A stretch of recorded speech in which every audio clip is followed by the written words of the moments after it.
Bismillahirrahmanirrahim. Qala musannif rahimahullahu ta'ala wa ala man nafa'a bihi wa bi ulumihi wa bi barakatihi wa bi fid darin amin. Bismillahirrahmanirrahim. Al-maqalah as-sabi'ah an Ali radhiyallahu ta'ala anhu wa karrama wajhah. Maqalah yang ketujuh ini dari Ali radhiyallahu anhu wa karrama wajhah. Laula khamsa hisalin, andai kata tidak ada 5 perkara sifatin madmumah, enggak ada 5 perkara atau 5 sifat yang tercela, la saran nasu kulluhum salihina, sungguh jadi manusia seluruhnya itu orang-orang yang soleh gitu. Jadi andai kata tidak ada 5 sifat yang tercela gitu. Kalau nggak ada 5 sifat yang tercela, sungguh kita ini semuanya jadi orang soleh semua. Nggak ada orang yang toleh, nggak ada perusak gitu. Semuanya baik semua gitu. Nggak ada yang berbuat maksiat, dosa, nggak ada yang berbuat kerusakan gitu. Apa itu? Salah satunya yang pertama, awaluha al-qana'ah bil jahli. Ini yang membuat kesolehannya pudar gitu, enggak ada pada diri kita. Dia merasa ar-ridho bil jahli, merasa nikmat, senang dengan kebodohannya gitu. Sehingga kesolehannya ini terluput, nggak ada pada dirinya gitu. Merasa dia senang dengan kebodohannya, nikmat dengan kebodohannya gitu. Ya, dia di sini biada bil ilmi, nggak ada ilmunya, bidin dengan ilmu agama gitu. Bahkan di sini juga dalam hadis Nabi kita Muhammad SAW ini disampaikan, Allah yubghid kulla alimin bid dunya jahilin bil akhirah. Allah benci setiap orang yang alim, ya. Alimnya di mana di dunia, bahkan juga dia jahilin bil akhirah, ya. Bodoh dengan keakhiratannya gitu. Nah, jadi ini yang menyebabkan kesolehan tidak ada pada sebagian hamba-hamba Allah gitu. Jadi jangan kita untuk kebodohan, kejahilan, ya kita merasa nikmat, ya, merasa senang apa adanya. Jangan, harus terus kita update, ya, harus terus kita itu nimba ilmu gitu. Kalau bisa kita merasa nikmat sama ibadah, enak, enjoy, happy sama ibadah gitu. Merasakan manis dalam ibadah. Kayak orang yang ahli maksiat itu nikmat dengan kemaksiatannya. Kayak orang ahli dosa itu dia nikmat dengan kedosaannya gitu, ya. Jadi ya orang yang seperti itu ya senang-senang aja, nggak ada kesadarannya dalam hati gitu. Nah, ini bicara tentang qanaah. Ini qanaah salah satu daripada hamba Allah, ya, yang dia itu berjalan di thariqahnya para wali. Thariqah itu udah pengamalan, di antaranya qanaah gitu. Jadi qanaah itu ar-ridho bil yasir minal aqo. Qanaah itu dia ridho, senang, ya, sedikit dari pemberian Allah. Enggak gelisah hatinya kalau Allah berikan rezeki yang sedikit gitu. Itu namanya qanaah. Orang dulu kan nggak ada kerjaannya terikat di PT, di yayasan, gitu ya, di CV gitu kan, nggak ada. Emang kerjaannya barangkali bertani, ya gitu, nggak ada terikat dengan kerjaan. Nah, ketika dia sudah bertani, hasil tanamannya dijual belikan begitu ya. Nah itu dia dengan hasil tersebut dia ridho senang gitu, mau banyak mau sedikit mau sedang dia ridho dengan pemberian Allah. Itu namanya qanaah gitu. Kalau sekarang kita lebih dari qanaah, lalu kerjaan gaji tetap per bulan gitu ya. Apalagi misalnya ada kontrak tuh ya, nah itu udah lebih dari cukup itu sebetulnya gitu. Jadi bahkan di sini Rasulullah SAW ini beliau riwayat dari Anas ketika itu Ja'at Fatimah datang ya. Fatimah datang bi kasrati khubzin li Rasulillah. Fatimah itu datang dengan membawa potongan roti untuk Nabi ya, untuk ayahnya gitu. Terus kata Rasulullah SAW, Rasulullah bilang kepada si Fatimah, ma hadhil kasrah ya Fatimah, ini potongan apa ya Fatimah, kata Nabi ya. Kemudian kata Fatimah, qarsan khabartuhu wa lam tatib nafsi hatta ataituka bihadhil kasrah. Kata Fatimah, ya Rasulullah, ini potongan yang aku kasih tahu engkau, tapi diriku itu nggak suka dengan potongan roti ini gitu, sehingga aku bawakan kepada kamu ya Rasulullah gitu. Nah kemudian faqala amma innahu awwal ta'amin ya dakhala fama abiki ya. Lalu Rasulullah SAW menjawab, amma innahu awwal ta'amin, adapun sesungguhnya pertama kali makanan ya yang masuk ke makanan ke mulut bapak kamu wahai Fatimah ya, mundu salatati ayamin ya, selama 3 hari. Selama 3 hari Nabi nggak makan gitu. Jadi yang dibawa oleh Fatimah itu potongan roti ya. Fadl rahimakallah, lihat perhatiin tuh gimana kisah Fatimah sama ayahnya. Nabi selama 3 hari belum makan gitu. Nah kita suruh perhatiin, suruh amatin gitu hadis ini ya. Gimana si Fatimah itu radiyat bil yasir minal khubzi. Fatimah mah senang-senang aja Allah berikan sepotong roti gitu. Wanzur ila hadan nabil karim, bagaimana Nabi itu tabiyatu salah tatayamin. Nabi belum ngerasain makan selama 3 hari itu. Cuman hari yang keempatnya Nabi dikasih potongan roti sama anaknya Fatimah gitu. Nah inilah menandakan bahwa kita harus qanaah gitu, harus qanaah. Kayak di pesantren yang kejadian itu apa namanya, Sidoarjo ya gitu kan, tertumpuk tuh bangunan-bangunan gitu. Ada yang sampai santrinya itu 3 hari nggak makan, tapi ya sedikit-sedikit di apa namanya dibongkar tuh bongkaran-bongkarannya. Ada yang sampai ditelepon dia masih hidup gitu kan gitu. Masih bertahan. Emang kalau pakai beko itu bahaya nanti, kalau itu bisa jatuh lagi kan orang itu bisa kependem lagi, jadi tiba gitu, bisa mati. Tapi 3 hari masih hidup tuh ya, walaupun belum makan gitu. Nah ini qanaah gitu.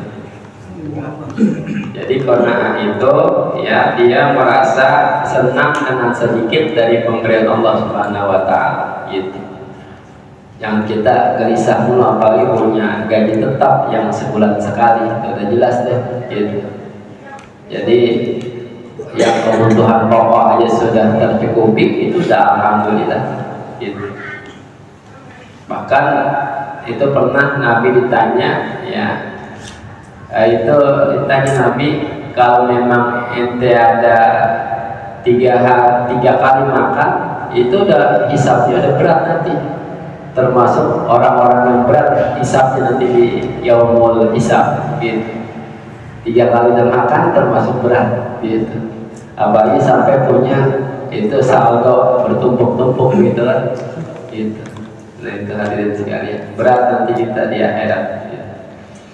Nah, jadi yang pertama adalah, ya, ketika orang itu nggak ada, ya, kesalihannya, yang pertama emang dia nggak merasa senang dengan kebodohannya gitu, sehingga dia nggak mau untuk berubah, untuk menjadi yang lebih terbaik, ya, untuk menambah ilmu gitu kan, wawasan hasanah keislaman gitu. Memang ada itu ketika orang yang memang meremehkan adab, itu Allah akan halangin dia untuk melakukan sunnah gitu. Adabnya aja udah diremehin, umpama barangkali Al-Quran, ya, kita Al-Quran melalui sembarangan aja, atau dalam tata cara kita pegang Al-Quran gitu kan, adabnya udah nggak dipakai lagi tuh, ya. Kata Allah, nanti Allah akan halangin ente untuk melaksanain yang namanya sunnah gitu. Berapa banyak orang yang remehin sunnah, sunnah ini kan diberi pahala, kalau ngerjain tinggalin gak dosa gitu ya. Justru dari itu berangkat, ya, termotivasinya hati kita untuk ngelakuin sunnah gitu, ya. Kalau fardu kan dia barangkali kalau dia tinggalin dia ngeri sama siksaan Allah. Tapi kalau sunnah tuh kalau dia kerjain, masya Allah, itu berarti berangkat dari hati yang dalam gitu. Jadi nanti kalau andai kata ada orang sedang remehin adab gitu, maka Allah akan halangin dia ngerjain sunnah. Kalau nanti ada orang remehin sunnah, ya, qauliyah, ba'diyah, itu sunnah, puasa Senin Kamis, baca Quran gitu kan, ya, itu sunnah aja gitu. Lah kalau udah orang remehin sunnah, Allah akan halangin dia untuk bagian yang fardu. Berapa banyak ya teman kita kan, kita saudara muslim, tapi dia banyak ninggalin hal-hal yang fardu, sholat 5 waktu. Ya barangkali efeknya tadi dari ngeremehin yang adab, yang sunnah, sehingga Allah halangin dia.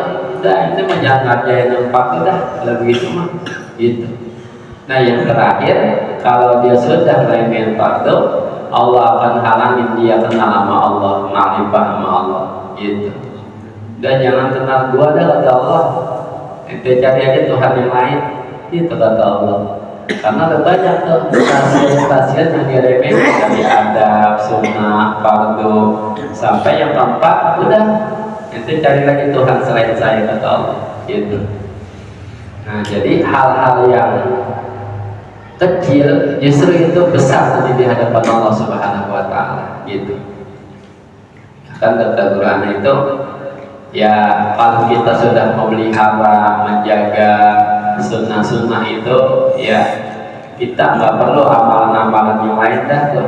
Sampai amalan ada ratusan amalan yang harus kita wiridin, ada puasanya berapa hari, berapa minggu, berapa bulan. Yang pengen hawa nafsunya itu bisa terbang di udara, bisa berjalan di atas air, itu kali. Jangan kayak gitu, ya. Ya udah, kita kerjaan yang sunnah aja kita rutinin gitu. Bahkan kata hadis Nabi begini, andai kata hambaku ini senantiasa ngerjain yang sunnah-sunnah sampai Allah itu suka sama kita gitu, ya. Nah itu nanti kata Allah, kuntu sam'an, saya jadi pendengaran hamba itu tuh yang selalu senantiasa ngerjain yang sunnah gitu. Yang kedua, Allah jadi basarahu, penglihatannya gitu.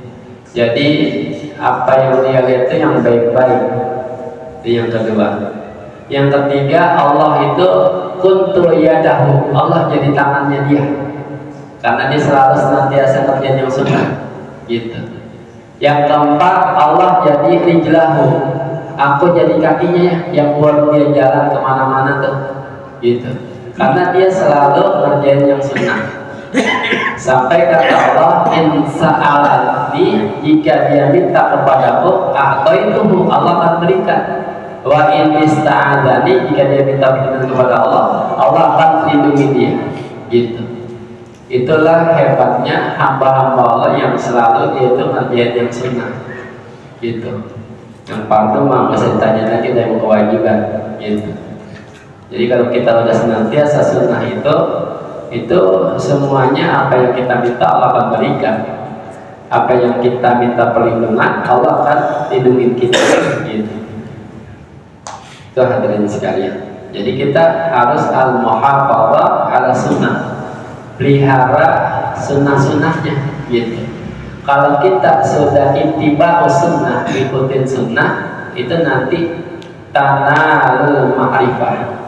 Kalau kita udah ikutin sunnah-sunnah Nabi, bagaimana cara tidur Nabi, makan Nabi, berdagangnya Nabi, rumah tangganya Nabi, mendidikan Nabi, keluarganya, gitu kan, kita semua cara Nabi itu tanalul ma'rifah. Kita akan dapatin yang namanya ma'rifah kepada Allah, mengenal kepada Allah Subhanahu wa Ta'ala gitu. Yang kedua, kalau kita sudah tunaikan yang fardu-fardu, itu tanalul qurbah, kita akan peroleh namanya kedekatan kita sama Allah Subhanahu wa Ta'ala gitu. Yang keempat, kalau kita sudah jadi rutinitas ittiba sunnah, kerjain yang sunnah, tunaikan yang fardu-fardu, itu nanti akan timbul Allah peroleh kita itu mahabbah, rasa cinta kita kepada Allah gitu. Jadi sunnah kita kerjakan, fardu kita kerjakan, kita jadiin rutinitas, Allah akan dapati kita, Allah akan berikan kita itu mahabbah, maqam mahabbah, kedudukan mahabbah gitu. Itu hadirin sekalian ya. Jadi kita kembali lagi, pertama kali orang itu bisa tidak soleh ya karena dia merasa senang dengan kebodohannya. Yang kedua, jamaah sekalian, wal hirsu ala dunya. Kedua, yaitu serakah di atas dunia, tamak di atas dunia gitu. Kalau orang sudah tamak di atas dunia gitu, nah kesolehannya akan hilang gitu. Apa aja itu diambil ya dunianya gitu, enggak pikir, enggak lihat kanan kirinya, depan belakangnya gitu kan ya gitu. Jadi kalau sudah hirsu ala dunia, dia serakah, dia gemar banget sama dunia gitu, sampai semuanya dilalaikan kewajiban dia kepada Allah, maka orang itu termasuk yang terluput dari kesolehan gitu. Karena ketika lawanan orang tamak namanya zuhud. Jadi az-zuhdu fid dunya yurihul qalba wal badan. Orang yang zuhud di dunia itu dia bisa tenang hatinya, bisa tenang badannya gitu, enggak gelisah, enggak juga itu galau ya. Nah, yang ada itu ketenangan dalam hati dan badan kita gitu. Karena apa? Karena dia zuhud gitu. Jadi lepas saja udah ke nikmatan dunia, biasa aja, nggak moyo-moyo banget gitu ya. Bukan berarti kita itu nggak mau dunia, tetap kita ada bagian kita untuk cari dunia gitu. Bahkan itu kalau masih bujangan, belum ada istri, belum ada anak, itu malah kalau di tasawuf itu ya, itu malah dia harus berfokus tuh, fokus kepada Allah Subhanahu wa Ta'ala gitu. Jadi udah dia tinggalin usaha aja gitu, tinggalin usaha, dia lebih fokus kepada Allah Subhanahu wa Ta'ala. Itu kalau masih bujangan. Makanya ada sering wa tawakkal mutajarridan fi rizqika hiqatan bi wa'di rabbika qarama muftila. Bertawakallah olehmu mutajarridan. Kalau kamu masih semata-mata sendirian, masih membujang, belum punya bini, belum punya anak, gitu. Hiqatan bi wa'di rabbika, karena dia percaya sama janji baik Allah, begitu. Ya, jadi kalau kita nih yang berjalan di jalannya Allah, yang gemar dengan ibadah, ketika kita mau naik ke derajat dalam keadaan rezeki kita kepada Allah, utrukil kasbat, ya, tinggalin yang namanya usaha, fokus saja kepada Allah, itu basir. Iya, jangan menoleh kanan kiri lagi, kan? Fokus, itu. Nah, kalau kita mau naik derajat kita dalam rezeki kita tuh, gitu. Karena dia udah yakin udah dengan janji baik Allah bahwa Allah itu sempurna, dia dermawannya, Allah maha kasih sayang, gitu. Jadi wa ma min dabatin fil ardi illa Allahi rizquha. Tidak ada yang melata di atas muka bumi ini, atas Allah itu Allah berikan rezeki, gitu ya. Tumbuhan bisa hidup, binatang ya bisa hidup, gitu. Sampai ketika itu ya ada Sultan Al-Arifin namanya Abu Yazid Al-Bustami. Abu Yazid Al-Bustami ini dia ditanya min aina ta'kul, ya Syekh, Ustaz, guru, dari mana sih anda dapat makan, gitu. Kata Yazid Al-Bustami, maulaya yatimul qalba wal khinzir. Kata dia, Tuhan saya aja Allah bisa ngasih makan binatang anjing dan babi, gitu. Kemudian kata Abu Yazid, apakah Allah yatim Abu Yazid? Ya. Apakah kamu perhatikan? Ya. Apakah Abu Yazid juga nggak dikasih makan sama Allah, begitu? Ya. Lah itu aja lihat binatang tuh, dia pada makan, apalagi orang, gitu bahasa kitanya. Jadi ini ya hadirin sekalian, bahwa ketika ya, ada yang masih membujang tuh, ingin naik derajatnya tentang rezekinya, maka dia ini fokus utrukil kasbah, tinggalkan usaha, gitu. Gimana kalau yang udah pada keluarga, kita punya bini, punya anak, gitu ya, fala yajuzuhu. Kalau udah punya keluarga mah nggak boleh kita uncang-uncang kaki aja, nggak boleh, gitu. Jadi an maksa bin liyarihi mutawakkilah, dari usaha untuk ya kita hidupkan, kita nafkahi untuk keluarga kita, gitu. Nah di sini memang ada perdebatan ulama, gitu. Apakah lebih afdal kita usaha atau lebih afdal kita tawakal aja dah, wirid yang banyak, gitu ya, baca istighfar, baca salawat, baca Quran, puasa kali begitu, gitu.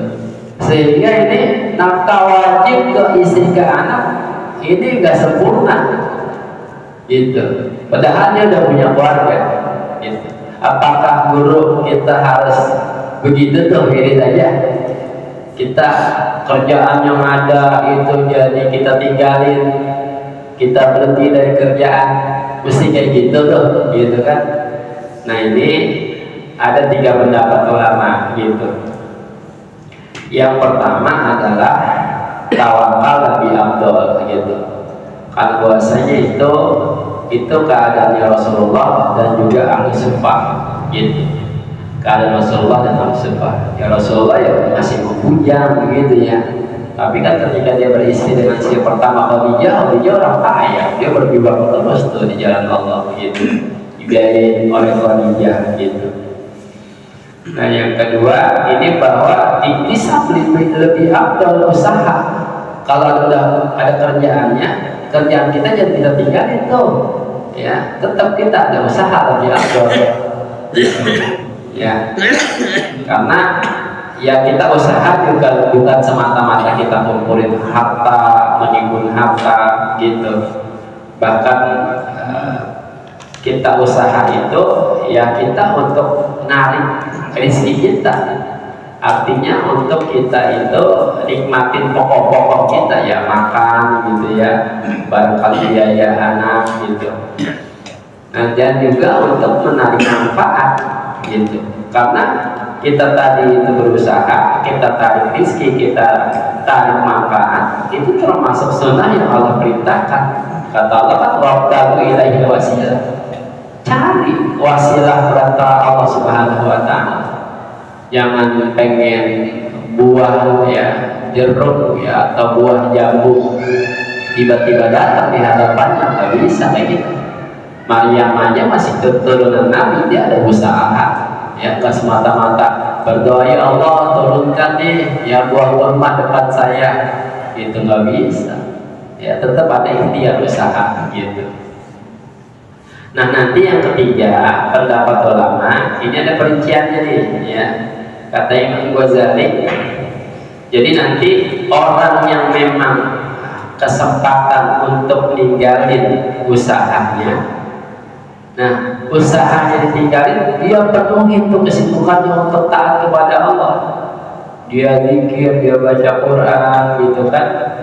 Nah, sedangkan itu usahanya itu ya tidak membuat dia itu ya apa namanya ibadahnya enggak lalai gitu ya, dan juga dia enggak menjadi marah kalau memang rezekinya itu apa sulit.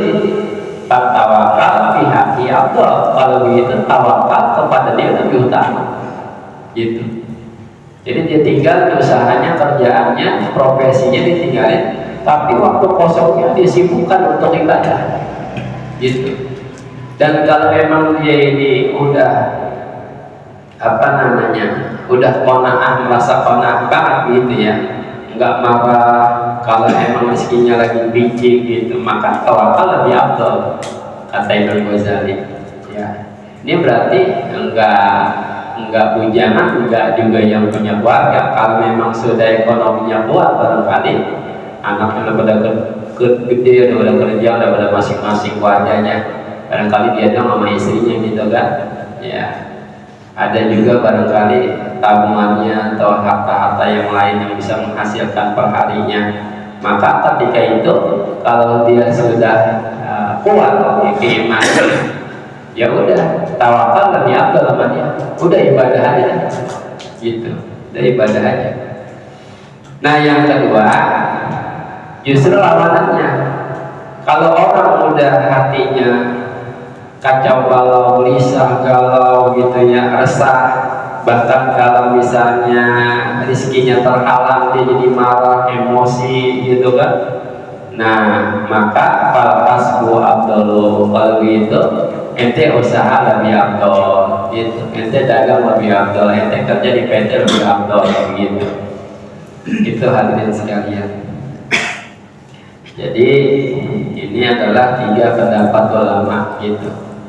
Mana abdul, tawakal, apa kita nyari usaha. Itu ada 3 pendapat. Pertama, tawakal lebih abdul, lihat Nabi, lihat ahli sufi, katanya begitu.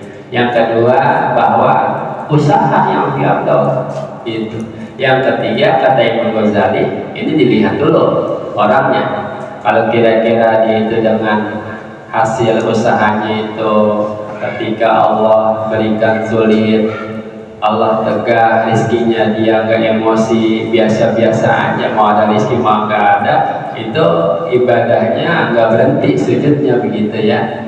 Mau dompetnya tebel mau kagak, itu dia ibadahnya nggak surut gitu. Ya udah tawakal lebih afdal. Tapi kalau kira-kira memang dia itu rezekinya jadi Allah berikan sempit ya, bahkan barangkali Allah tunda rezekinya gitu, dia jadi banyak emosi, maka itu usaha lebih afdal gitu. Tuh hadirin sekalian. Nah, jadi yang kedua kita kembali lagi, orang itu bisa terluput kesolehannya karena dia itu serakah dengan dunia gitu. Kemudian hadirin sekalian, ini dikatakan ya nikmatid dar, ya darud dunya liman tazawwada minha li akhirati hatta yurdiya rabbahu. Jadi sebaik-baik tempat dunia orang yang berbekal untuk akhiratnya sampai dia itu ridho kepada Allah. Itu ya. Jadi ya kita cari bekal sebanyak-banyaknya gitu agar nanti Allah itu ridho sama kita ya, nanti bekal kita untuk kita pulang kampung kita di alam kubur ya. Kemudian yang selanjutnya wabi satidaru ada dunya liman saddaqu an akhiratihi, dan sejelek-jelek tempat dunia orang yang bertentangan dengan akhirat, bahkan dia abaikan daripada ridhonya Allah Subhanahu wa taala gitu. Mau ridho Allah mau kagak udah diterabas saja begitu gitu. Banyak orang yang memang kadang ya casingnya casing akhirat tapi niatnya niat dunia. Itu yang bahaya gitu. Berapa banyak orang ya gambarannya kelihatannya kayak akhirat tapi justru dilihat yang dalamnya ini untuk tujuan dunia. Itu yang bahaya. Atau sebaliknya, orang kita lihat kayaknya compang camping begitu ya gitu. Tapi justru ya kelihatannya mau kita dunia, tapi justru di dalam batinnya itu, dalam hatinya yang dalam, dia niatin untuk akhirat. Itu yang begitu yang mantap gitu. Jadi kita jangan tertipu dengan casing, dengan pakaian, dengan zohir gitu ya. Dia barangkali berpeci, bersorban, bergamis, bersarungan gitu ya, tapi kita lihat nanti hatinya gitu. Hatinya nanti tujuannya untuk semata-mata dunia atau akhirat gitu. Nah, itu hadirin sekalian. Jadi itu ya sebaik-baik tempat dunia itu adalah orang yang berbekal untuk akhiratnya sehingga dia senang sama Allah. Sejelek-jelek dunia ya orang yang bertentangan dengan akhirat dan dia abain keridhaan Allah Subhanahu wa taala gitu. Yang ketiga, karena tadi katanya dari iman wasyuhru bil fadli ya. Dia itu syuhur itu artinya bakhil, pelit dengan yang ada kelebihan pada dirinya gitu. Bahkan begini jamaah sekalian, yang anak baca ada di Marokil Ubudiyah itu karangan Imam Ghazali disalahkan oleh Imam Nawawi tentang masalah hak persahabatan gitu. Jadi bukan hanya perikatan nikah kita suami sama istri itu tanggung jawabnya besar, bahkan yang namanya perikatan pertemanan, persahabatan, perkawanan juga itu ikatannya itu dan tanggung jawabnya kita besar di hadapan Allah Subhanahu wa taala. Ada kisah Nabi ketika itu masuk ke hutan. Nabi masuk ke hutan, Nabi petik 2 ranting. Yang satu rantingnya lurus, yang satu rantingnya bengkok gitu. Dan bersama Nabi itu ada sahabat. Ada yang mengatakan itu Abdurrahman bin Auf, ada yang mengatakan Utsman bin Affan gitu. Nah akhirnya oleh Nabi ya, Nabi karena menjaga pertemanan, persahabatan, perkawanan, Nabi beriin tuh ke sahabatnya ranting yang lurus gitu. Kata sahabatnya, kata Abdurrahman atau riwayat yang lain kata Utsman bin Affan, ya Rasulullah saya gak berhak ini engkau kasih ranting yang lurus, udah saya mau kasih ranting yang bengkok aja dah gitu. Enggak, kata Rasulullah gitu, enggak gitu, tetap aja ente pegang ranting yang lurus, Anda pakai ranting yang bengkok gitu. Nah ini hadis menunjukkan bahwa artinya betapa kita memuliakan, memprioritaskan, mengutamakan teman kita. Kasih teman yang bagus walaupun kita ini pegang yang jelek, yang ya yang biasa-biasa aja gitu. Atau yang satu riwayat ada lagi, itu Hudzaifah. Nabi mau datang ke sumur mau mandi, di situ juga ada Hudzaifah juga mau mandi gitu. Akhirnya Hudzaifah karena bertemu dengan Nabi begitu ya, ya dia pengen duluan untuk menghormati Nabi, tapi Nabi ini prioritasnya kepada Hudzaifah. Akhirnya Nabi pegang itu baju Hudzaifah, dibuat alang-alang supaya orang Hudzaifah yang sedang mandi itu nggak kelihatan sama orang lain gitu. Pegang itu baju sama Nabi gitu kan. Nah, akhirnya berikutnya lagi Nabi mau mandi, juga Nabi itu berebutan sama Hudzaifah. Udah jangan, pakaian saya taruh sini aja. Kata Hudzaifah, jangan ya Rasulullah, saya pegangin aja, pegangin gitu, pegangin ya.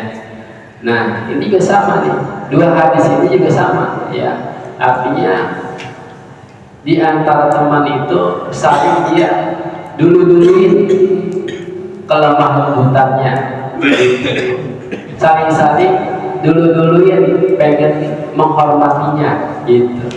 Nah itu bahwa ya hak-hak pertemanan itu nanti Allah akan pertanyakan tuh gitu. Sejauh mana kita menta'zimkan, menghormatkan, memprioritaskan teman kita gitu.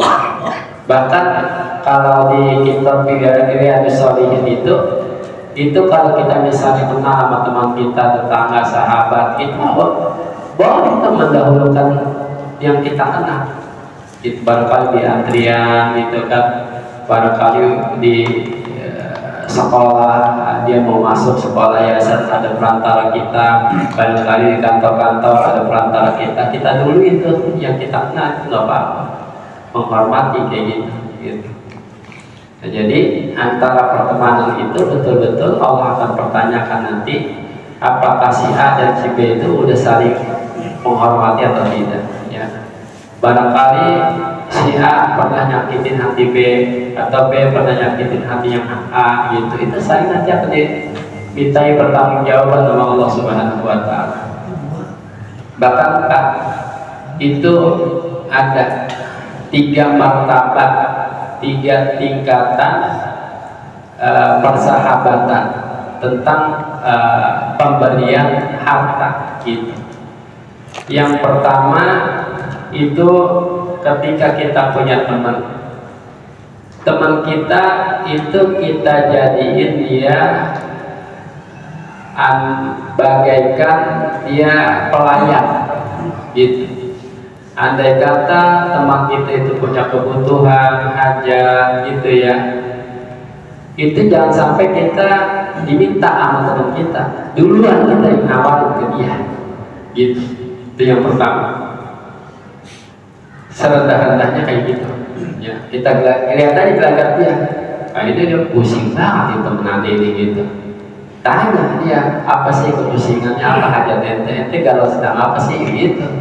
Itu yang pertama, itu paling kecil dalam kita menolong sahabat kita. Yang kedua, itu jadiin teman kita itu ya sebagai kayak diri kita gitu, kayak diri kita. Anggaplah ente di rumah anak rumah ente, anggaplah ente nanti ya udah fasilitas ente semuanya gitu. Anggap aja rumah sendiri gitu kan. Kita sering kalau lagi didatengin sama teman kita kayak gitu. Nah itu tingkatan yang kedua kan gitu. Nah tingkatan yang ketiga aja lebih tinggi lagi Pak, jangan buat orang kerja gitu. Ini sama-sama ada kebutuhannya gitu. Si A juga ada kebutuhannya, si B juga ada kebutuhannya gitu. Ya, jadi ini tingkatan pertemanan yang udah tingkatannya tingkatan sedikit ya.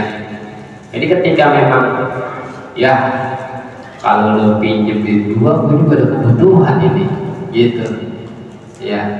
Nah ini ya tingkatan yang paling tinggi ini ketika memang teman kita ada kebutuhan, kita juga sama-sama ada kebutuhan, ini kita berikan kepada teman kita gitu. Walaupun kita memang menderita itu hadirin sekalian, ini tingkatan yang paling sedikit gitu. Sampai ke situ tuh, itu jarang kan yang ngakuin hadirin sekalian ya.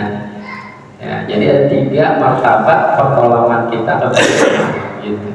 Kalau kita kan ya barangkali ada, nggak ada gua gitu ya gitu. Jadi ada 3 tuh minimal. Teman kita jadi pelayan, ya andai kata dia ada kebutuhan, kita tanya gelagatnya, ente hajatnya apa, berikan. Kita dulu itu yang mancing, gitu, kita kasih. Yang kedua itu ya jadiin teman kita kayak diri kita sendiri, itu.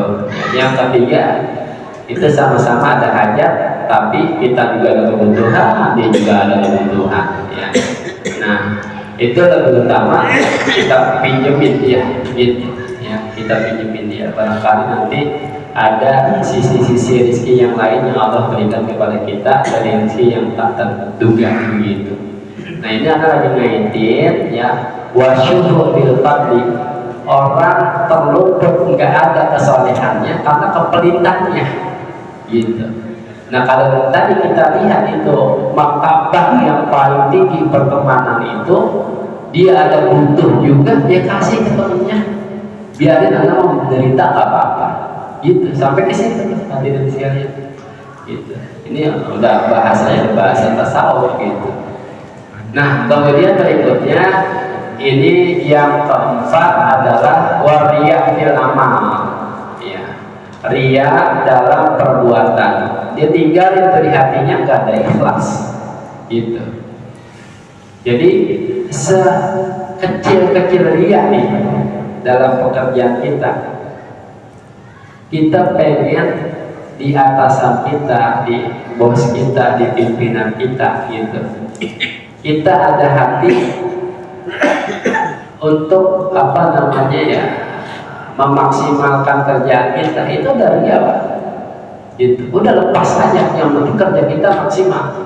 Tuh. Jadi sekecil-kecil ria, kalau kita masih ingin berharap supaya dianggap bagus kerjaan kita sama atasan kita, itu termasuk ria, ya.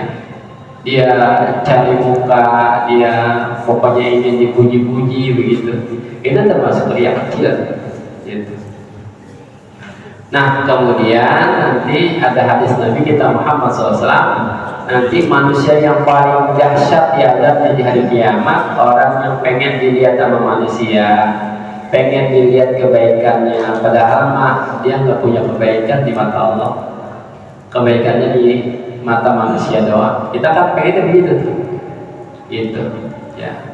Jadi begini, Kamin masyhurin, kamin rajulin masyhurin, berapa banyak orang yang masyhur, yang populer, yang viral, ya, di media massa di dunia, gitu. Tapi itu dia laki mata indah Allah, padahal di hadapan Allah dia nggak ada harganya. Kita kan pengennya orang panggil yang terkenal, panggil yang ini yang hebat, ini yang mulia, gitu kan. Tapi sesungguhnya di mata Allah nggak berharga dia. Gitu hadirin sekalian, ya. Nah, yang terakhir adalah waniyah birrahyi. Terakhir kelima, ya, orang itu terluput kesolehannya, nggak punya kesolehan karena dia merasa ujub, merasa bangga, ya, dengan pendapatnya, dengan bangga dengan dirinya, gitu, ya, sehingga itu kesolehannya tiada pada dirinya, gitu. Ada 5 Pak jadinya. Pertama, dia senang dengan kejahilannya. Kedua, dia itu rakus, serakah dengan dunia. Kemudian yang ketiga, dia pelit dengan kelebihannya. Yang keempat, dia riak dengan amalnya. Kelima, dia ujub dengan bangga dirinya, gitu. Ketika 5 itu ada pada diri seorang, maka kesolehannya nggak ada sesungguhnya, gitu.